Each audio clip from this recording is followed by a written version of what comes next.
उपेक्षित समुदाय निश्चित रूप से आज के दिन में उपेक्षा का शिकार है। आज लोगों के राजनीति का शिकार है। जो राजनीति का शिकार उसे उपेक्षित कहते हैं, शोषित कहते हैं, वंचित कहते हैं। तो ये अब केंद्र को करना है, आप हाँ, ये कह रहे हैं। नहीं, राज्य भी कर सकती है। ये बताइए, राज्य भी कर सकती है। डॉक्टर संजय निषाद, आप पॉलिटिकल गॉडफादर ऑफ फिशरमैन हैं, आप राज्य भी कर सकती है, आप ये कह रहे हैं, तो राज्य क्यों नहीं? क्यों का जवाब तो भारतीय जनता पार्टी देगी। तो निषाद प्रचंड है, संख्या बहुत अधिक है। ये जब गुस्से में आते हैं तो आधे नदी में नाव रोक कर मल्लाही वसूल के तब उस पार करते हैं, लेकिन जब धैर्य खो देते हैं तब। तो हो सकता है भाजपा इंतजार कर रही हो कि कब नाव रोके तब लिखें। वही जो शकुनी मामा विभीषण हैं, जो गलत हैं, धोखेबाज हैं, ठग हैं, ये अपनी मलाई खाने के चक्कर में कांग्रेस को खा गए, सपा बसपा खा गए, अब भाजपा में आ गए। वो गलत सूचना देते हैं कि निषाद बिना आरक्षण की वोट दे देगा। अभी आप तो बहुत ही खुल के बात करने वाले आदमी, ये कौन विभीषण बैठे हैं बीजेपी के अंदर? जितना भी आए हैं सबका नाम लेना जुबान से गंदा। मैं ले लूं नाम? मैं कह रहा हूं कि नाम लेना ही हमें खराब लगता है। तो छेदा हो चुका है। अरे छेदा नहीं हुआ होता तो 43 सीट कैसे हारते? प्रधानमंत्री के चारों तरफ की सीटें हम लोग हार गए। उसकी वजह क्या थी? बिंद जो है, जब किसी भी पार्टी के सदस्य को आप तोड़ के अपने यहाँ ले जाएंगे तो निश्चित रूप से वो कहीं वोट देगा, वर्कर क्यों काम करेगा? जो हमारे झंडे का स्वागत करे वो भाई है, और जो विरोध करे वो कसाई है। तो आप आशीष पटेल के साथ खड़े हैं? हम तब भी खड़े थे, आज भी हैं। अधिकारी कुछ ऐसे अधिकारी हैं जो कटुता पैदा करना चाहते हैं, जो है जातियां नाराज हो जाएं, उनके नेता को नाराज करो, जातियां नाराज हो जाएंगी। आशीष पटेल को दुख देने मतलब भाजपा को दुख देना, सरकार को दुख देना हुआ। अच्छा, ऐसा है? निश्चित रूप से आखिर आशीष जी वोट दिलवाते हैं, हम वोट दिलवाते हैं, तो अगर उन्हें दुख देना है तो वोटर को नाराज करना है ना। आप आशीष पटेल की इस बात से सहमत हैं कि ऐसे अधिकारियों पर एक्शन होना? कुछ न कुछ ऐसे अधिकारी हैं जो लोग मिसगाइड करते हैं। मुलायम सिंह यादव के बारे में क्या विचार हैं? अच्छे विचारक थे, अच्छे नहीं होते तो जनता उन्हें 5 बार सत्ता में नहीं पहुंचाती। और उनके वो संघर्षों के नेता रहे हैं, जमीन से नेता रहे, संघर्षों के नेता, साइकिल चलाकर राजनीति में आए हैं, निचले गांव-गांव जाके राजनीति में आए हैं। और वो अधिकारी जो गोली चलाने वाला इस समय कहाँ है, आप खुद ही जान सकते हैं। पर आप मेरा मंत्रालय ले लिया जाए, हमारी पार्टी भी हम डिजॉल्व कर देंगे, लेकिन निषादों का आरक्षण दे दिया जाए। हम नमस्कार, मैं अभिषेक उपाध्याय, आप देख रहे हैं top secret. Doctor Sanjay Nishad हमारे साथ है, political godfather of fisherman, Nishad party के राष्ट्रीय अध्यक्ष, योगी सरकार में कैबिनेट मंत्री। आपके मैंने इतने सारे परिचय गिना दिए हैं, लेकिन सबसे बड़ा परिचय है कि आप वर्तमान में एक रथ यात्रा निकाल रहे हैं, और वो रथ यात्रा अधिकारों के लिए है। ये कौन से अधिकार हैं डॉक्टर साहब जो सत्ता में होने के बाद भी नहीं मिल पा रहे हैं आपको और आपके समाज को? देखिए, पहले तो मैं आपके चैनल को बधाई दूंगा, आपके श्रोताओं को, आपको, आपकी टीम को, अपनी निषाद पार्टी की तरफ से। और उस उपेक्षित समुदाय जो मछुआ समुदाय है, उपेक्षित समुदाय निश्चित रूप से आज के दिन में उपेक्षा का शिकार है। आज लोगों के राजनीति का शिकार है। जो राजनीति का शिकार उसे उपेक्षित कहते हैं, शोषित कहते हैं, वंचित कहते हैं। जो कभी भगवान राम को पार उतारा हो, कभी मुगलों अंग्रेजों को मौत के घाट उतारा हो, सबको वोट देकर जो है सत्ता में पहुंचाया हो, अब खुद आज मझधार में फंसा हुआ आज भी मझधार में आज भी उपेक्षित। निश्चित रूप से उस उपेक्षित है जिसकी आवाज़ योगी जी बने थे। वो आप सदन में जब सांसद थे उठाते रहे कि नहीं एससी के कैटेगरी में इसकी सुविधा मिलनी चाहिए। योगी जी खुद आवाज उठाते थे। निश्चित रूप से। आज 7 जून 2015 को जब रेल रोका था, सड़क रोका, प्रदेश रोका, सपा की सरकार थी, हमारे खिलाफ 302 मुलजिम बनाया था, हमारे 37 लोगों को बंद किया था।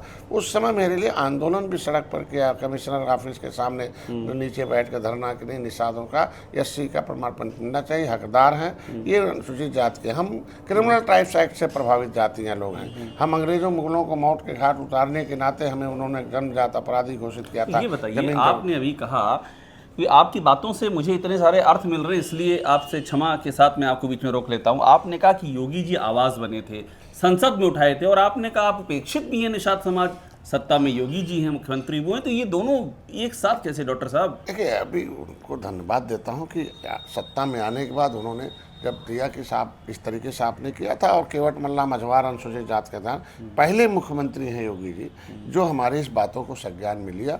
और उन्होंने RGI registrar general census of India जो तय करता कौन SC होगा कौन OBC, उन्होंने उनको लिखा कि बताओ इसका दिशा निर्देश दो जल्दी तत्काल। डॉक्टर संजय कहते हैं भाई केवट मल्ला मझवार अनुसूचित जाति। RGI ने लिख कर दे दिया कि केवट मल्ला मझवार अनुसूचित जाति के हकदार हैं। ये 1966 में इनकी गिनती हुई थी, ये भी हो गया। 66 में, लेकिन उसने कह दिया कि इसका नोडल विभाग सामाजिक न्याय मंत्रालय का है और केंद्र सरकार का है, उन्होंने भेज दिया। तो अब समय आ गया है कि सामाजिक न्याय मंत्रालय के में जो गया है वहाँ से परिभाषित हो जाए, जिस तरीके से लेदरमैन, वाशरमैन, फिशरमैन संविधान में परिभाषित है कि भाई जो चमड़े का काम करेगा चमार भाई है, जो कपड़ा धोएगा धोबी भाई, नदियों में काम करने वाले मझवार है, और ये जो है केवट मल्ला मझवार है, कश्यप कहाँ तो रहा है।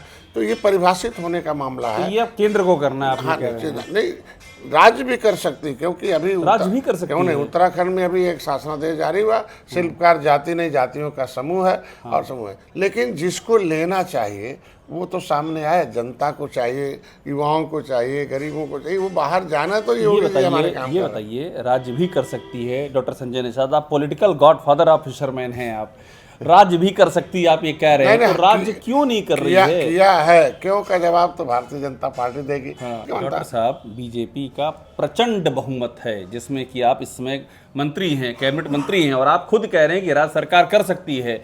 राज्य सरकार 7 साल हो गए हैं, किस बात की प्रतीक्षा है ये? हमको लगता है कि पहले राष्ट्र बड़ा होता है, फिर संस्कृति बड़ी होती है, फिर समाज बड़ा होता है, फिर व्यक्ति होता है। तो राष्ट्र का बड़ा काम था अर्थव्यवस्था का, फिर वो हो गया। संस्कृति का धारा 370 वो हो गया। राम मंदिर था, वो हो फिर गया।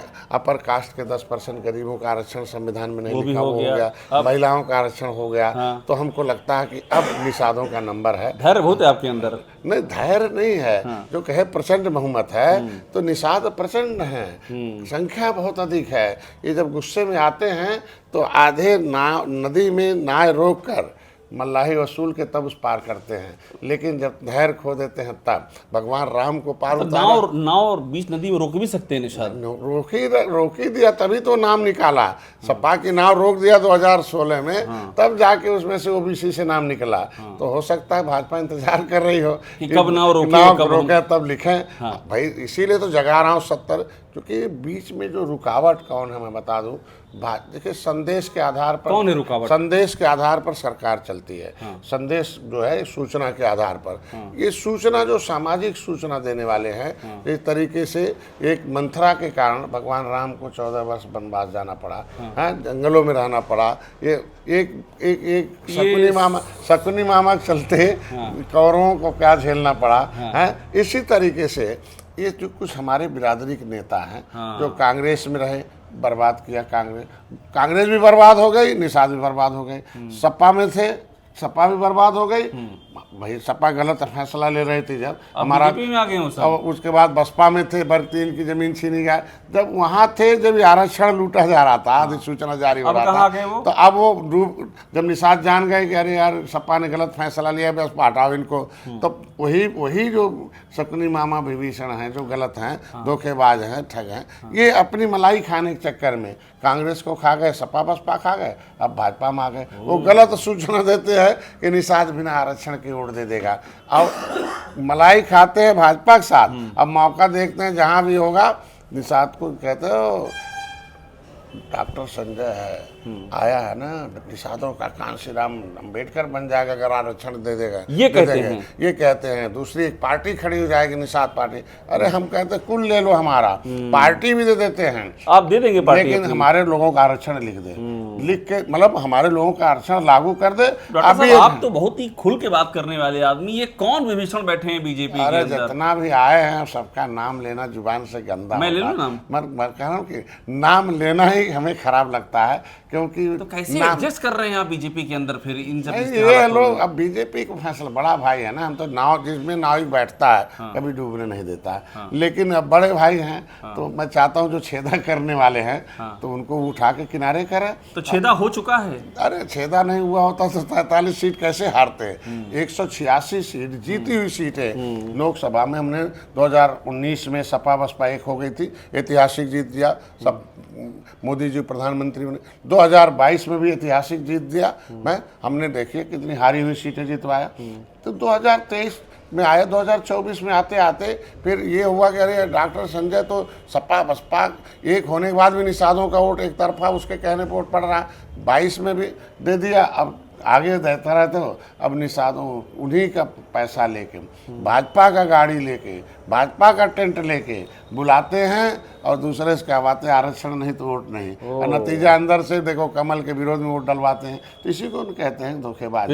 हम चाहते हैं भारतीय जनता पार्टी 10% आरक्षण अपर कास्ट को दिया, महिलाओं का दिया तो देगी। तो कोई टाइम लिमिट रखी है कब तक? हमको लगता है कि जिस तरीके से नुकसान हुआ भारतीय जनता पार्टी का कि निषाद कार्यकर्ता उदासीन हो गया, और उदासीन होने के नाते 18% आबादी है, ये झुआ भर वोट अब पौआ नहीं पी रहा है, ये पार्टी और पर्चा बना रखा है। उसको अब मालूम हो चुका है, पहले अंधेरे में था, अब वो जाग चुका है। अब जागने के नाते कहता है भैया लगता है भाजपा के अब अभी आरक्षण दे देती तो ठीक था। अब वो उदासीन होने के नाते ढेर जगह वोट नहीं पड़ा, न वोट नहीं डाले। वोट चूँकि डालती नहीं जनता, डलवाया जाता है। तो डलवाने वाले जो कार्यकर्ता हैं वो नॉन पेइंग वर्कर हैं, उनका मुद्दा हल होगा। मुझे ये समझा दीजिए डॉक्टर साहब, मुझे समझा दीजिए कि ये मुद्दा नहीं हल होता है तो 2027 में क्या होगा? हमको लगता है हल हो जाएगा, क्योंकि हल न आप तो 7 साल से लग रहा हल हो जाएगा आपको। 70 साल से तो जिसने हल नहीं किया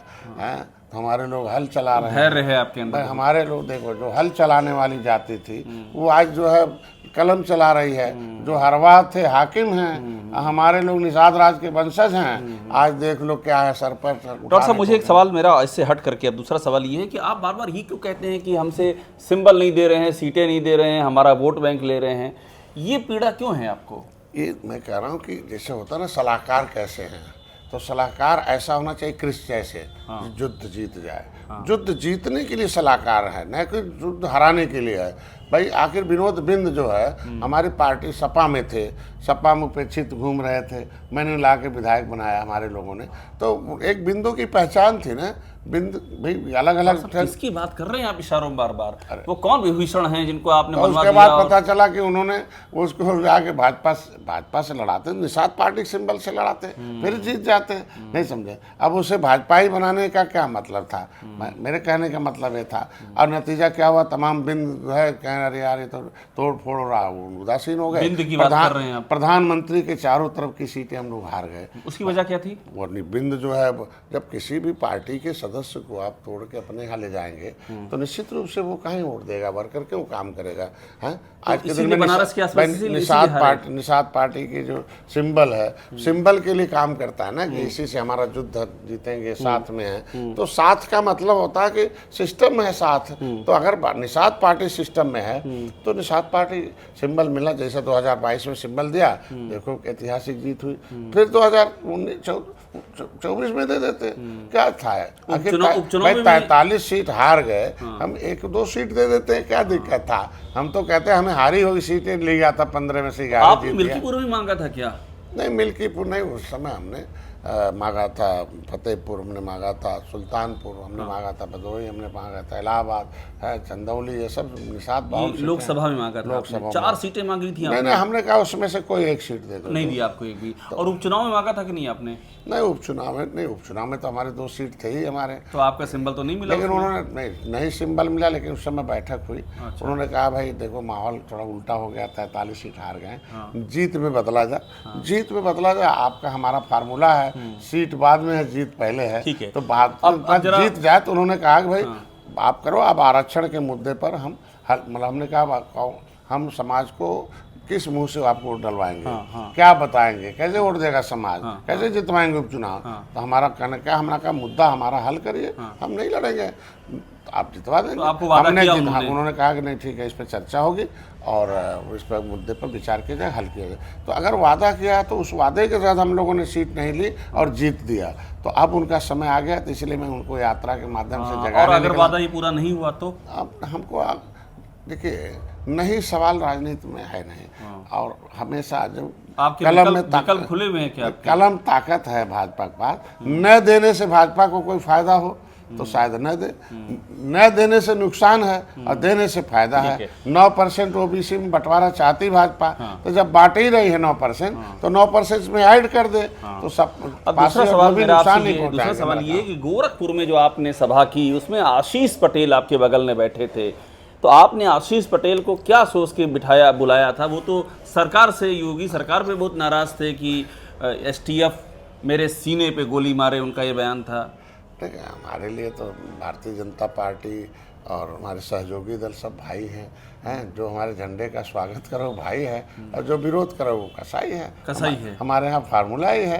तो जो हमारा राजयोगी बहुत खराब है, जो हमारे विरोध में सोचता है, निषाद पार्टी के विरोध में सोचता है, सत्यानाश हो जाता है उसका, है एकदम विनाश हो जाता है। मैं तो हाथ जोड़ता हूँ, भैया नाराज हो जा, घर बैठ जाओ, मैं छोड़ देता हूँ, शांत रहो। लेकिन तो आशीष पटेल लेकिन क्यों आए थे? मैंने तो माननीय उप मुख्यमंत्री को भी दिया था समय, मैंने चीफ सेक्रेटरी माननीय मुख्यमंत्री को भी समय मांगा था, सबको मांगा था आपने? मैंने मांगा था, तो मैंने उनसे मांगा था, मैंने राजभर भाई को भी कहा था और आशीष जी को था। आशीष जी आए, मैं स्वागत और बाकी किया। नहीं आए किसी कारण बस देखिए हुक्म था और न्योता देना था, कौन से कारण रहेंगे वो तो ही बताएंगे। लेकिन आशीष पटेल अगर आए। भाई तो भाई पिछड़ों के नेता हैं और आज के दिन में शोषितों वंचितों के हम लोग आवाज़ हैं, पिछड़ों की आवाज़ हैं। किसी तरीके से भारतीय जनता पार्टी इस आवाज़ को पूरा कर रही है, उनको सम्मान दे रही है, पिछड़ा वर्ग आयोग घोषित कर रही है। तो आपको क्या लग रहा है कि आशीष पटेल के साथ में गलत हुआ है?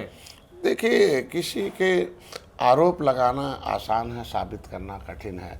कभी त्रेता में भगवान राम और निषाद राजेश थे, तो वाल्मीकि जी के ऊपर कितना आरोप लगा था, अब वाल्मीकि के खिलाफ कितना बोला जाता, लेकिन जैसे उन्होंने रामायण लिख दिया सच्चाई, तो देखो बोलने वाले कहाँ चले गए। आरोप तो राम के ऊपर लगवा, तो आरोप तो आशीष पटेल भी लगा रहे हैं कि एसटीएफ जो है मुझे जान से मारना चाहती है। अब किन परिस्थितियों में उन्होंने बयान दिया उसके बारे में वही जानेंगे। लेकिन जो अखबारों मीडिया में है, देखो अधिकारी कुछ ऐसे अधिकारी हैं जो कटुता पैदा करना चाहते हैं, जो है जातियां नाराज हो जाएं, उनके नेता को नाराज करो, जातियां नाराज हो जाएंगी तो विपक्ष के मतलब अंदर से हाथी साइकिल बन जाए, ऊपर से कमल है, उनकी आत्मा जो है। एक बात का जवाब और दे दीजिए, आशीष पटेल हो या बाकी लोग, ये लोग सूचना पर बात करते हैं, जो आपने अभी कहा कि बीच में कुछ लोग आ जाते हैं, उन्होंने कहा ये सूचना के जो अधिकारी हैं ये सही चीज ला नहीं रहे हैं और साजिश षड्यंत्र कर रहे हैं, सूचना पर उन्होंने अपना वार किया। इस पर क्या कहेंगे आप? देखिए, सूचना विभाग सरकारी सूचना देने का विभाग है, सरकारी योजनाओं के संबंधित है या उनकी जो गोपनीयता है जो सरकार के खिलाफ हो या सरकार के सही है। लेकिन राजनीतिक सूचना जो देने का जो है वो संगठन होता है, या जिस तरीके से संगठन है भाजपा का, आरएसएस का है, भाजपा का संगठन है, तमाम उसके प्रकोष्ठ के संगठन है, तो जो उनके मेंबर्स होते हैं संगठनों के, वो सूचना देते हैं। तो मान लीजिए आप भाजपा में मछुआ प्रकोष्ठ है, कोई और बिरादरी का प्रकोष्ठ नहीं, पिछड़ा प्रकोष्ठ है, अनुसूचित है, मछुआ प्रकोष्ठ है। अब मछुआ विजन था तो केंद्र में वो प्रकोष्ठ खत्म है। उत्तर प्रदेश में भी अभी कोई ऐसा प्रकोष्ठ नहीं है कि जिसे, लेकिन नाम का मछुआ प्रकोष्ठ बना हुआ। तो मछुआ प्रकोष्ठ का मतलब क्या है? उस प्रकोष्ठ की सूचना देनी चाहिए कि निषाद की दशा खराब है, संविधान में लिखा हुआ है, सपा इसीलिए खत्म हो गई, हटा दिया निषादों ने कि उसने आरक्षण पर वादा किया, और बसपा को खत्म कर दिया निषादों ने इसलिए कि उसने हमारे आरक्षण का विरोध किया। तो अगर आप भी आरक्षण नहीं लागू करेंगे तो नुकसान हो जाए। प्रकोष्ठ का मतलब है कि उसके विकास के लिए संवैधानिक सुरक्षा चाहिए, संवैधानिक सुरक्षा छीनने वालों को सपा बसपा से हटा दिया। सूचना को ये करना चाहिए, निश्चित रूप से काम ये करना चाहिए, निश्चित रूप से सही बात बतानी चाहिए। अगर सही बात है, परियोजनाओं के बारे में सही बात बताए और सही टेस्ट दे, तो शायद जनता सूचना के आधार पर निर्णय लेती है। कई विरोधी जो थे ना, जैसे मान लें विरोधी लोग थे, पर आपने भी ये फील किया जो उन्होंने कहा कि चरित्र हनन किया जाता है सूचना के अधिकारियों द्वारा, सरकार के ही मंत्रियों का? कभी नहीं, मैं कह रहा हूँ किसी के ऊपर आरोप प्रत्यारोप लगाना, देखिए एजेंसी अखबार भी अपना स्वतंत्र है, लेकिन जो अखबार है उसे भी मैं चाहूँगा। उन्होंने अखबार की बात नहीं की, उन्होंने सूचना की बात की। अब उनकी परिस्थिति हमने जो देखा, किसी के खिलाफ जो है आरोप प्रत्यारोप तभी हो जब जो है जांच में वो दोषी सिद्ध करा। जांच से पहले आरोप प्रत्यारोप लगाना अनुचित रहता है हमारा कहने में। तो आप आशीष पटेल के साथ खड़े हैं? हम तब भी खड़े थे, आज भी हैं, कल आगे भी खड़े रहेंगे? जब तक जांच में दोषी नहीं पाए जाते तब तक खड़ा रहूंगा। तब तक वो निर्दोष हैं? हमेशा नहीं। बहुत ऐसे होते हैं हाई कोर्ट में दोषी साबित कर देते हैं हाई कोर्ट के जज, और सुप्रीम कोर्ट में बहाल हो जाता आदमी। इसके मतलब कोर्ट से भी गलती होती है कभी कभी। अगर सुप्रीम कोर्ट उस केस को बहाल कर रहा कि नहीं ये निर्दोष है, तो इतने बड़े जज हैं, फैसला लेते। बड़ी बात कही कि आप आशीष पटेल साथ हैं और आप स्टैंड लेकर के बात कह रहे हैं, बाकायदा आपको कोई संकोच नहीं है? यार मेरे राजनीतिक दल के के नेता सहयोगी दल हैं। हाँ, हम भाजपा सब लोग बड़े हैं। आशीष पटेल को दुख देने मतलब भाजपा को दुख देना, सरकार को दुख देना हुआ। अच्छा, ऐसा है? निश्चित रूप से आखिर आशीष जी वोट दिलवाते हैं, हम वोट दिलवाते हैं, तो अगर उन्हें दुख देना है तो वोटर को नाराज करना है ना। तो आशीष और डॉक्टर संजय को नाराज करने वाला भाजपा के वोटर नाराज। ऐसे अधिकारियों पर एक्शन होना चाहिए। निश्चित रूप से ऐसे लोगों पर करते भी होगी जी। कभी कभी देखो जांच करते हैं तो हम अधिकारी पकड़े गए, उनके खिलाफ कार्रवाई हुई, ट्रांसफर करते हैं। आप आशीष पटेल की इस बात से सहमत हैं कि ऐसे अधिकारियों पर एक्शन होना? कुछ न कुछ ऐसे अधिकारी हैं जो लोग मिसगाइड करते हैं। अच्छा, आपने मुलायम सिंह यादव का आपने स्टैंड लिया, बड़ी चर्चा है। राजू दास ने जो कहा, हनुमानगढ़ी के महंत है राजू दास, उस पर आपका क्या कहना है? बहुत चर्चा हो रही है और आपने समर्थन किया मुलायम सिंह यादव जी के हक में, आप बोले और बड़ा आपने बहुत ही बड़ा स्टैंड लिया, बड़ी चर्चा है आपके स्टैंड की। कभी कभी व्यक्ति जो है जुबान फिसल जाती है, ऐसा भी देखा गया है, लेकिन ऐसी टिप्पणी नहीं होनी चाहिए किसी भी। मुलायम सिंह यादव के बारे में क्या विचार है? अच्छे विचारक थे, अच्छे नहीं होते तो जनता उन्हें 5 बार सत्ता में नहीं पहुंचाती। और उनके वो संघर्षों के नेता रहे हैं, जमीन से नेता रहे, संघर्षों के नेता, साइकिल चलाकर राजनीति में आए हैं, निचले गांव-गांव जाके राजनीति में आए हैं। मेरे गांव तक साइकिल चला कर गए हैं। हाँ, हमारे जमुना निषाद के गांव तक गए, जमुना निषाद को साइकिल से चलाकर तो ये ऐसे पिछड़ो जिनके अंदर पिछड़ापन हो, दिमाग में, पैसे में, बुद्धि में, जाति में, उससे जो राजनीति में लाकर उन्हें सत्ता में स्थापित करके विकास की मुख्यधारा में लाए। और इसीलिए हमारी सरकार ने उसे पद्म भूषण जो है पद्म विभूषण दिया है। पद्म विभूषण का, और कुछ लोग मांग कर रहे हैं कि भारत रत्न भी देना चाहिए। ऐसी भी अगर उन्होंने हमारी सरकार ने सम्मानित किया है तो सम्मान के दृष्टिकोण में अच्छे कोई भी व्यक्ति के अंदर काम करने वाले से कभी गलती भी होती रहती है, लेकिन अच्छाइयों को लेना चाहिए। तो मुलायम सिंह की जितनी अच्छाई है उसको देखते हुए जब उनकी अंतिम यात्रा थी, आपने देखा कोई राजनीतिक दल ऐसा नहीं होगा कि सभी लोग आए थे, उसको सराहना भी की और उनको उनका मतलब एक सम्मान भी दिया। ये बताइए डॉक्टर साहब, ये जो आरोप लगाया जा रहा है जो राजू दास के लोगों का, वो बार बार उसकी बात करते हैं राम भक्तों पर गोली चलवाने वाली, आपकी नज़र में क्या है इसकी हकीकत, कहानी क्या है? नेता के आदेश से कानून बनता है, कानून का अनुपालन कराना अधिकारियों का काम है। तो अगर कोई काम हुआ, अगर हम कहते हैं कानून बिना बने कुछ हो नहीं सकता, तो कानून का अनुपालन कौन कराता? अधिकारी कराता। अगर कानून का दुरुपयोग करता कोई तो दोषी तो अधिकारी है ना। और वो अधिकारी जो गोली चलाने वाला इस समय कहाँ है, आप खुद ही जान सकते हैं। कौन अधिकारी? भाई जो उस समय चीफ सेक्रेटरी था, बिना बड़े फैसले तो बड़ा ही अधिकारी लेता है। अब चीफ सेक्रेटरी के ऊपर दोष तो नहीं है ना। यही तो कहते हैं ना कि आज के दिन में नेता को आसान है आरोप प्रत्यारोप। डिप्टी सीएम या सीएम बनना चाहेंगे आप? देखिए, सौभाग्य है लोगों को बनने का, ये लोकतंत्र में है। और भारतीय जनता पार्टी में तो एक निचला पावदान पर रहने वाला जो सदस्य जो है ग्राम सभा का, वो मंत्री बनता है, मुख्यमंत्री बनता है। एनडीए में ऐसा नहीं है, अवसर मिलता है। देखो आपने कहा कि असम के कांग्रेस के नेता को लाके अपने वहाँ जो बना दिया, एक सीट जिसके पास था झारखंड में, उसको मुख्यमंत्री। तो वो तो सौभाग्य कब क्या होता है, कौन करता है। हम लोग राजनीति को सेवा के लिए आए, कोई पद प्रतिष्ठा करने नहीं। हमने आप भी बता दिया कि मेरा मंत्रालय ले लिया जाए, हमारी पार्टी भी हम डिजॉल्व कर देंगे, लेकिन निषादों का आरक्षण दे दिया जाए। बहुत धन्यवाद डॉक्टर संजय निषाद हमसे बात करने के लिए। Political godfather of fisherman doctor Sanjay Nishad तमाम मुद्दों पर अपनी बात रख रहे हैं। रथ यात्रा चल रही है उसकी बात कर रहे हैं, कई मुद्दों पर खुल के बोल रहे हैं, कई मुद्दों पर मुस्कुरा करके बात बदल दे रहे हैं। उसको शायद 2027 के लिए सुरक्षित कर रखा है, तब बोलेंगे। बहुत धन्यवाद हमसे बात करने के लिए। धन्यवाद।